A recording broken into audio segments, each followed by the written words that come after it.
بسم اللہ الرحمن الرحیم۔ السلام علیکم پیارے دوستو، پچھلے ویڈیو میں آپ نے دیکھا کہ پیارے آقا صلی اللہ تعالی علیہ وسلم کی پیدائش سے پہلے ان کے والد کے ساتھ کیا ہوا تھا، اور حضرت عبداللہ کی وفات کے بعد حضرت آمینہ کے ساتھ کیا ہوا تھا۔ تو آج کی اس ویڈیو میں ہم جانیں گے پیارے آقا صلی اللہ تعالی علیہ وسلم کی پیدائش کے بعد کیا ہوا۔ حضرت عبداللہ کی وفات کے بعد حضرت آمینہ پر ایسا صدمہ لگا کہ وہ اکثر خاموش ہی رہتی تھی، کسی سے بھی بات نہ کرتی، بہت خاموش اور گمسم سی رہتی تھی۔ انہوں نے خود کے لیے جینا ہی چھوڑ دیا تھا، صرف پیٹ میں ایک بچہ تھا جس کی خاطر انہوں نے خود کو قربان کر دیا تھا، اور اپنے آپ کو سمجھایا کرتی تھی کہ اے آمینہ، اب تمہاری سب سے بڑی امید تمہارا یہ بچہ ہے، تمہیں اس کے لیے جینا ہے، تم پریشان نہ ہو، اللہ تمہیں اکیلا نہیں چھوڑے گا۔ شوہر کو یاد کر کر کے حضرت آمینہ بہت رویا کرتی تھی۔ وقت گزرتا گیا، دن ہفتے بن گئے اور ہفتے مہینے بن گئے۔ حضور صلی اللہ تعالی علیہ وسلم اپنی ماں کے پیٹ میں 9 مہینے کی مدت پوری کر رہے تھے۔ حضرت آمینہ فرماتی ہے کہ جب میرا بچہ میرے پیٹ میں تھا تو میں بڑی عجیب چیزیں دیکھتی تھی۔ اگر میں گھر سے باہر نکلتی تو بادل کا ایک سایہ میرے اوپر آ جاتا اور مجھے دھوپ نہ لگتی۔ اگر میں پانی بھرنے کے لیے زمزم کے کنویں کی طرف جاتی تو راستے میں جتنے پیڑ ہوتے ان کی ٹہنیاں میرے سامنے جھک جاتی، جیسے مجھے سلام کر رہی ہو۔ میں حیران تھی کہ آخر یہ سب میرے ساتھ کیوں ہو رہا ہے، اور جب زمزم کے کنویں کے پاس پہنچتی تو نیچے کا پانی اپنے آپ اوپر آنے لگتا اور بالکل اوپر منڈیر تک آ جاتا کہ میں اپنے ہاتھوں ہی میں باٹی پکڑ کر پانی بھر لیتی۔ مکہ کی عورتیں مجھے زمزم کے کنویں کے پاس کھڑا رکھتی اور مجھے جانے نہیں دیتی تھی۔ وہ کہتی تھی کہ اے آمینہ، تم تھوڑی دیر اور کھڑی رہو، ورنہ تمہارے جانے سے یہ پانی ابھی نیچے چلا جائے گا اور پھر ہمیں بھرنے میں بہت تکلیف ہوگی۔ اسی طرح حضرت آمینہ فرماتی ہے کہ میں عورتوں سے سنا کرتی تھی کہ جب پیٹ میں بچہ ہوتا ہے تو ماں کو بہت زیادہ تکلیفیں جھیلنی پڑتی ہے، کبھی ہاتھ پیروں میں درد، کبھی سر میں درد، کبھی الٹی ہونا، کبھی بخار ہونا اور کبھی چڑچڑا پن آنا۔ یہ ساری باتیں سن کر مجھے اپنے بارے میں بڑی حیرانی ہوتی تھی کہ مجھے تو ان 9 مہینوں میں کوئی بھی ایسی تکلیف دیکھنے کو نہ ملی، یہاں تک کہ جب تک میرا بچہ میرے پیٹ میں رہا تو میرے سر میں درد تک نہیں ہوا۔ اسی طرح حضرت آمینہ کو بڑے بڑے عجیب خواب بھی نظر آتے تھے۔ وہ فرماتی ہے کہ جب میں رات کو سوتی تو مجھے خواب میں نظر آتا کہ میرے جسم کے اندر سے ایک نور نکلا ہے اور اس نے ساری دنیا کو روشن کر دیا ہے۔ یہ سب دیکھ کر مجھے یقین ہو چکا تھا کہ میرے پیٹ میں جو بچہ ہے وہ کوئی عام انسان نہیں ہے۔ حضور صلی اللہ تعالی علیہ وسلم کے دادا حضرت عبد المطلب دن رات کعبے کے پاس جا کر اس کا غلاف پکڑ کر اللہ سے رو رو کر دعائیں کرتے کہ یا اللہ، میرا بیٹا عبداللہ تو اب اس دنیا میں نہیں رہا، لیکن اس کے گھر ایک بچے کی پیدائش ہونے والی ہے، یا اللہ اس بچے کی حفاظت فرمانا اور میرے عبداللہ کی نسل باقی رکھنا۔ حضور صلی اللہ تعالی علیہ وسلم کے سارے چاچا اسی انتظار میں رہتے کہ میرے بھائی عبداللہ کے گھر بچہ کب پیدا ہوگا۔ یہودیوں کی کتاب تورات میں لکھا ہوا تھا کہ جب آخری نبی آئے گا تو اس کے پیدا ہونے سے 10 دن پہلے آسمان پر ایک لال رنگ کا ستارہ نکل کر چمکنے لگے گا۔ تو جب حضور صلی اللہ تعالی علیہ وسلم کی پیدائش کے 10 دن بچے تو آسمان پر وہ ستارہ نکل آیا۔ اسے دیکھ کر یہودیوں میں بھگدڑ مچ گئی اور ان کے عالموں نے سارے یہودیوں کو جمع کیا اور کہا کہ دیکھو، آسمان پر لال تارا چمکنے لگا ہے، اس کا مطلب ہے کہ وہ آخری نبی آنے والا ہے۔ جا کر معلوم کرو کہ اس وقت مدینہ میں کس کے یہاں لڑکے کی پیدائش میں 10 دن بچے ہیں۔ یہودیوں نے جا کر مدینہ میں معلوم کیا تو وہاں بہت سی عورتیں حمل سے تھیں، ان کے پیٹ میں بچہ تھا، لیکن ابھی کسی کا وقت قریب نہیں آیا تھا، کسی کے 2 مہینے باقی تھے تو کسی کے 4 مہینے۔ ان یہودیوں نے آ کر اپنے عالموں کو بتایا کہ مدینہ میں ایسا کوئی بچہ پیدا ہونے والا نہیں۔ تو ان کے عالموں نے کہا کہ اب مکہ میں جا کر دیکھو۔ تو سارے یہودی مکہ پہنچے اور آ کر معلوم کیا کہ وہاں کسی کے گھر بچے کی پیدائش ہونے والی ہے۔ لوگوں نے بتایا کہ ہاں، یہ مکہ میں 5 ایسی عورتیں ہیں کہ جن کے گھر بچے کی پیدائش ہونے والی ہے۔ تو ان یہودیوں نے کہا کہ نہیں، ایسے بچے کی پیدائش کہ جس کا باپ وفات پا چکا ہو۔ تو لوگوں نے بتایا کہ ہاں، عبد المطلب کا پوتا پیدا ہونے والا ہے۔ اس بچے کے باپ عبداللہ کی ابھی کچھ مہینے پہلے وفات ہو گئی تھی۔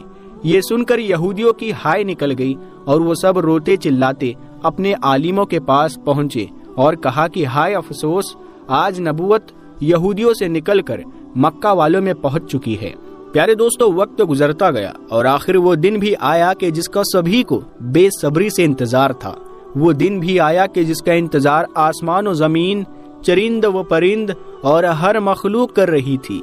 آج اس بچے کی پیدائش ہوئی جس کی وجہ سے اس دنیا کو بنایا گیا تھا کہ اگر وہ نہ ہوتا تو شاید کچھ بھی نہ ہوتا۔ آج اس بچے کی پیدائش ہوئی کہ جس کے لیے چاند کے 2 ٹکڑے کر دیے گئے۔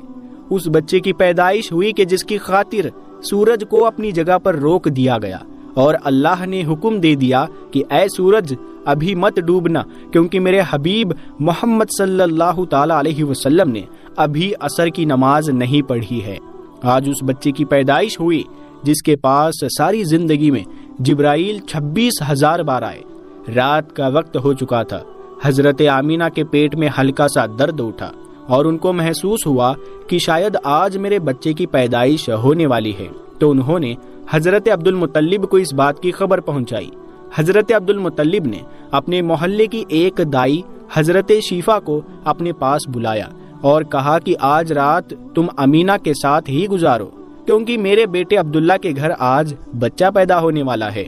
رات گزرتی گئی، چاند بھی کہیں خاموش ہو کر بادلوں میں چھپ گیا تھا۔ حضرت آمینہ فرماتی ہے کہ جس رات میرے گھر بچے کی پیدائش ہوئی تو اس دن میرے گھر میں غریبی کا یہ عالم تھا کہ ہمارے یہاں چراغ میں تیل جلانے کے بھی پیسے نہیں تھے۔ دوستو، اس غریبی میں ہمارے حضور صلی اللہ تعالی علیہ وسلم اس دنیا میں تشریف لائے۔ اس رات حضرت عبد المطلب اور ان کے سارے لڑکے گھر کے باہر بیٹھے رہے کہ اگر میرے بھائی عبداللہ کی بیوی کے ساتھ کوئی بھی حادثہ ہو تو ہم فوراً اس کے لیے علاج کا انتظام کریں گے۔ اور پوری رات کوئی بھی نہیں سویا۔ رات ڈھلتی جا رہی تھی، چاند بھی خاموش ہو کر ڈوب چکا تھا، ہر طرف اندھیرا ہی اندھیرا تھا، گھر کے اندر بھی اندھیرا، باہر بھی اندھیرا۔ سحری کا وقت ہو چکا تھا کہ اچانک حضرت آمینہ کے پیٹ میں ہلکا سا درد اٹھا اور وہ سمجھ گئی کہ اب بچے کی پیدائش ہونے والی ہے۔ انہوں نے دائی شیفا کو آواز دے کر کہا کہ مجھے درد ہو رہا ہے۔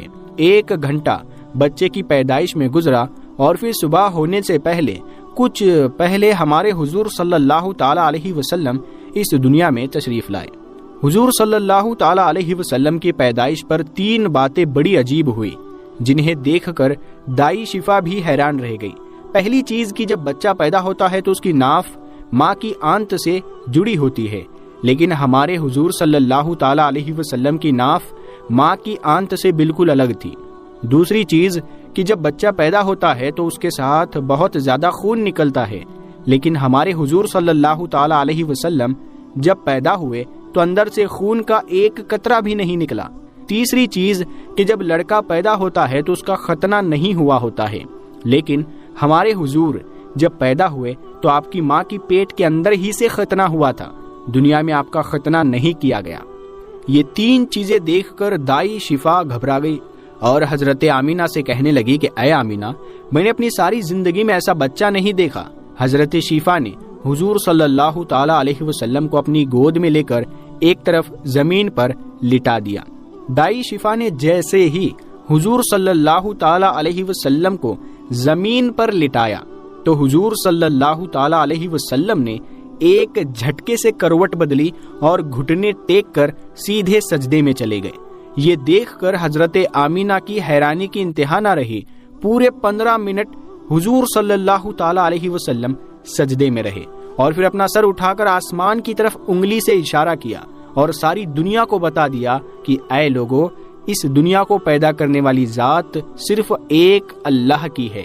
حضرت آمینہ فرماتی ہے کہ میں نے اپنے بچے کو اپنی گود میں لیا تو اچانک کیا دیکھتی ہوں کہ آسمان کے تارے زمین کے قریب ہوتے چلے آ رہے ہیں، اور پھر اچانک ایک بادل کا سایہ میرے کمرے کے اندر آیا اور پھر میری گود سے میرا بچہ اس بادل کے سائے میں غائب ہو گیا۔ اس بادل کے اندر سے ایک آواز آنے لگی کہ اے جبرائیل، اس بچے کو ساری دنیا کا چکر لگاؤ، سارے نبیوں کی خوبیاں دو، اسے یوسف کی خوبصورتی دو، اسے ایوب کا صبر دو، اسے ابراہیم کی دوستی دو، اسے داؤد کی میٹھی زبان دو۔ اور پھر حضرت آمینہ فرماتی ہے کہ تھوڑی دیر کے بعد وہ بادل کا سایہ ختم ہو گیا اور میں دیکھتی ہوں کہ میرا بچہ میری گود میں لیٹا ہوا تھا۔ صبح ہونے والی تھی۔ دائی شفا نے باہر نکل کر حضور صلی اللہ تعالی علیہ وسلم کے دادا عبد المطلب کو خوشخبری سنائی اور کہا کہ اے عبد المطلب، آپ کو پوتا مبارک ہو۔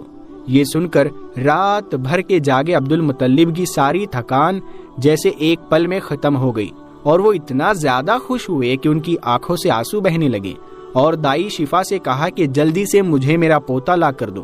دائی شفا جیسے ہی حضور صلی اللہ تعالی علیہ وسلم کو باہر لے کر آئی تو نظر پڑتے ہی سب کے ہوش اڑ گئے کہ اس قدر خوبصورت بچہ آمینہ کے گھر پیدا ہوا ہے۔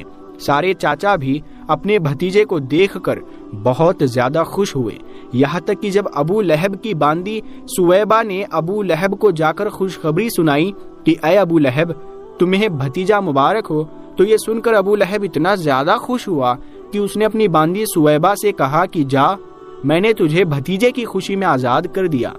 حضرت عبد المطلب بہت بوڑھے ہو چکے تھے، لیکن پھر بھی خوشی کے مارے اپنے پوتے کو گود میں لیے کعبہ کی طرف دوڑتے جا رہے تھے۔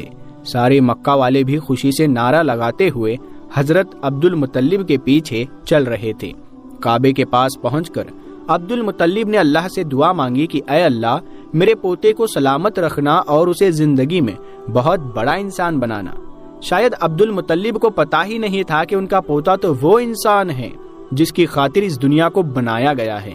ان کا پوتا اتنا بڑا انسان ہے کہ اللہ نے معراج کے موقع پر اسے زمین سے اٹھا کر 7ویں آسمان پر اپنے سامنے بٹھایا اور اسے باتیں کی۔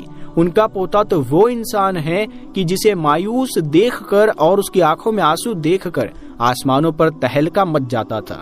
حضرت عبد المطلب نے کعبے کا غلاف پکڑ کر اپنے پوتے کے لیے دعائیں مانگی اور پھر انہوں نے اپنے پوتے کا نام محمد رکھا۔ محمد کا مطلب ہوتا ہے کہ جس انسان کی بہت زیادہ تعریف کی جائے۔ یہ نام سن کر مکہ والے کہنے لگے کہ اے عبد المطلب، یہ کیسا عجیب سا نام تم نے اپنے پوتے کا رکھ دیا ہے، ہم نے تو آج تک ایسا نام نہیں سنا۔ تو حضرت عبد المطلب نے جواب دیا کہ اے مکہ والو، تمہیں کیا پتا کہ میرے اس بچے کی ایک دن کیسی شان ہوگی، لوگ اس کے پیچھے چلیں گے۔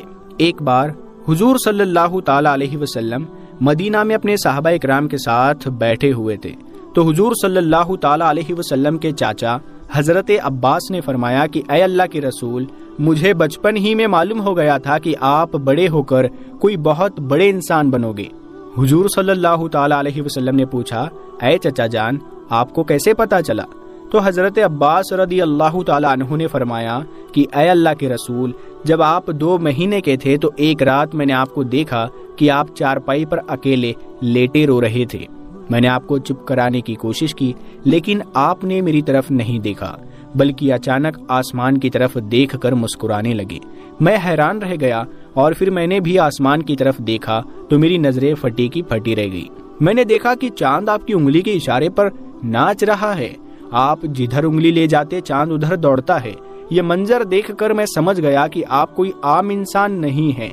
حضور صلی اللہ تعالی علیہ وسلم نے فرمایا کہ ہاں میرے چچا جان، آپ صحیح فرما رہے ہیں کہ بچپن میں چاند مجھے کہانیاں سناتا تھا، میرے ساتھ کھیلتا تھا اور مجھے رونے نہیں دیتا تھا۔ سبحان اللہ، ایسے تھے ہمارے نبی کہ جن کے گھر میں اتنی غریبی تھی کہ ان کی ماں اپنے اس یتیم بچے کے لیے ایک کھلونا تک نہیں خرید پاتی تھی، تو اللہ نے چاند ہی کو حکم دے دیا کہ اے چاند، تم میرے محبوب کے لیے کھلونا بن جاؤ اور اسے رونے مت دینا۔ حضور صلی اللہ تعالی علیہ وسلم کی جس دن پیدائش ہوئی تو اس دن دنیا میں جتنے بھی بت تھے وہ سب زمین پر اوندھے منہ گر پڑے۔ ایران کے بادشاہ کے دربار میں 1000 سال سے ایک آگ جل رہی تھی، وہ لوگ آگ کی پوجا کیا کرتے تھے۔ حضور صلی اللہ تعالی علیہ وسلم کی جس وقت پیدائش ہوئی تو ایک دم سے وہ آگ بجھ گئی اور اس بادشاہ نے اپنے محل میں اپنی شکل کی 14 لاٹیں بنوائے رکھی تھی۔ حضور صلی اللہ تعالی علیہ وسلم کی پیدائش پر وہ ساری لاٹیں دھڑام سے زمین پر جا کر گری۔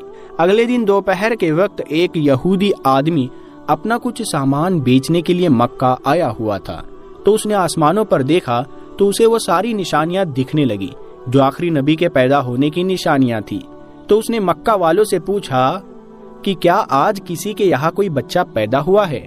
تو لوگوں نے بتایا کہ ہاں، فلاں فلاں عورت کے یہاں لڑکا ہوا ہے۔ اس یہودی نے کہا کہ نہیں، ایسا بچہ کہ جس کا باپ نہ ہو۔ تو لوگوں نے بتایا کہ ہاں، عبد المطلب کا پوتا پیدا ہوا ہے۔ اس یہودی نے کہا کہ مجھے چل کر دکھاؤ تو صحیح، میں اس بچے کو دیکھنا چاہتا ہوں۔